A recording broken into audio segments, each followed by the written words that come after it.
Hi, greetings friends. My name is Dr. Vidyasagar. I'm a consultant gastroenterologist at Columbia Asia Hospital, Yeshwanthpur, a unit of Manipal Hospitals.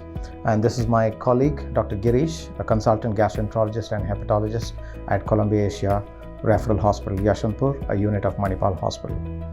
Today, on the occasion of World Hepatitis Day, we would like to embark on a patient education and information sharing program, which we are going to talk about today. On this occasion, we would like to share some information about hepatitis B, which is a global burden, and between Dr. Girish and myself, we will be discussing about hepatitis B today. Welcome, Dr. Girish. As we discussed, hepatitis B is a challenge and a big problem throughout the world. Can you enlighten our viewers about what is the disease burden that we see throughout the world and in India? Yeah, chronic hepatitis B, which is a global burden, about 240 million cases are present all over the world. In about around 40 million cases from India. Each year, about 6 to 7 lakhs of patients die due to hepatitis B all over the world. Around 1 to 1.5 lakhs of patients die in India due to hepatitis B virus infection. The prevalence is about 2 to 4% in India. So, dear friends, as Dr. Girish highlighted, hepatitis B is a big problem throughout the world and in India as well. So, hepatitis B is a virus that is mainly transmitted through blood, mainly infected blood and body fluids. There are a variety of modes of transmission. It can cause illnesses pertaining to the liver, mainly in the form of inflammation of the liver called as hepatitis, scarring of the liver called as cirrhosis, which can sometimes be potentially fatal and can also cause hepatocellular cancer or the liver cancer.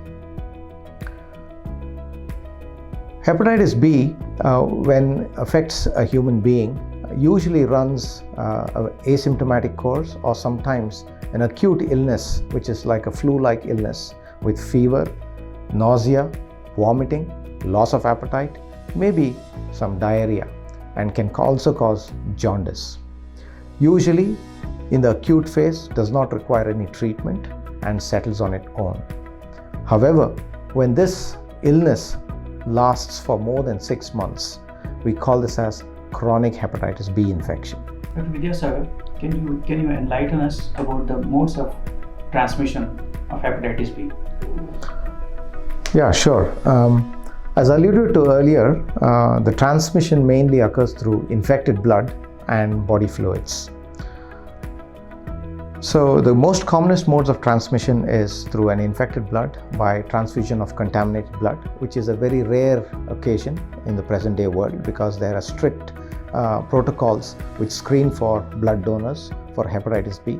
So the transmission through contaminated blood transfusion is less likely in the present day and age. Second is through sexual transmission from an infected sexual partner to a non-infected sexual partner through unsafe sexual practices.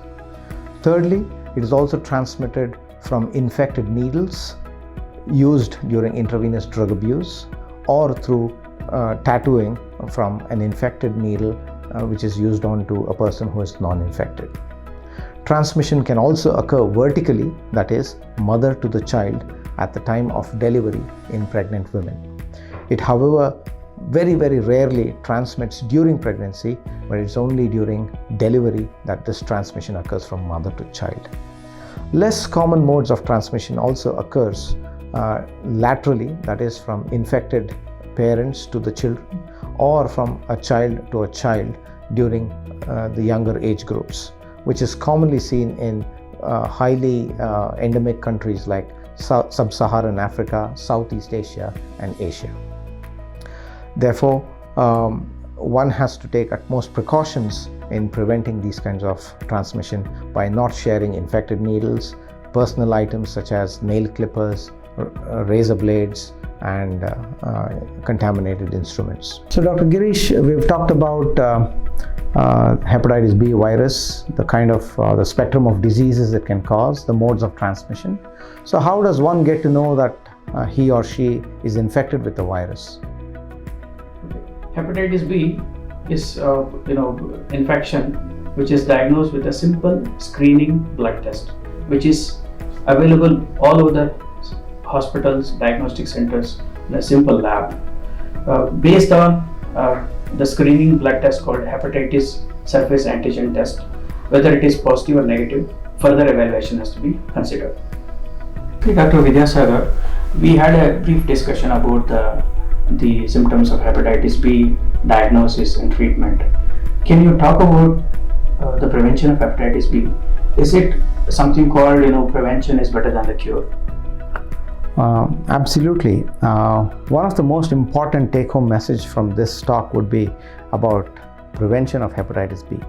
Hepatitis B is not only a treatable infection, but it is a vaccine preventable condition as well as a preventable condition.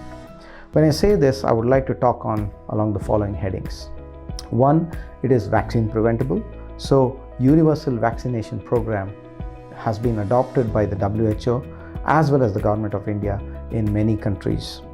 So with this, we have seen a steady decline in the number of new cases as well as spreading of the virus from an infected individual to a non-infected individual.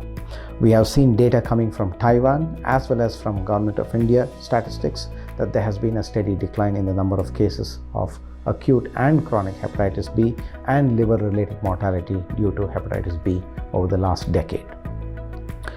So the second is about screening. So the important high-risk groups such as intravenous drug abusers, people who've been using multiple sexual partners, pregnant women should be universally screened.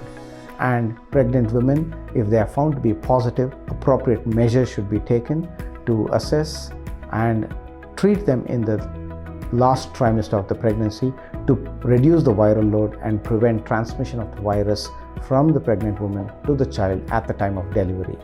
And also the screening of the newborn child soon after birth so that they can also receive vaccination as well as appropriate immunoglobulin after birth to prevent infection.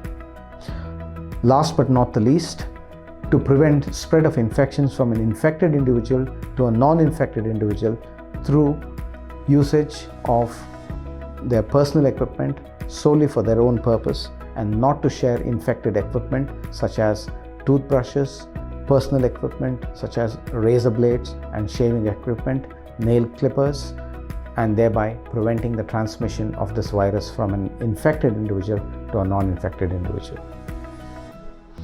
And last but not the least is also to prevent transmission of from one infected individual to another infected individual through safe sexual practices by using barrier methods and also preventing the non-infected individual. Okay, Dr. Vidyasagar, I want to ask you a simple question. Is it transmittable with a casual contact with the people, with the infected person to non-infected person? Very important question. There's a myth amongst the common public that hepatitis B can get transmitted through casual contact, such as holding hands, hugging, or even kissing. And this is a common misnomer or a misconception rather, that it transmits through these routes. It certainly does not, and it has not been proven that hepatitis B transmits through holding hands, hugging, or kissing. So dear friends, on the occasion of this World Hepatitis Day, we've talked about hepatitis B and a little more information about it. But I think the basic take-home points would be hepatitis B is a global problem, including a problem in India. It's a treatable condition as well as it's a vaccine preventable condition. So the most important thing is screening high-risk individuals, screening contacts of a person who's infected at home, and thereby receiving appropriate care, and prevention strategies such as immunization is the way forward in reducing the burden of disease in India and throughout the world. Thank you.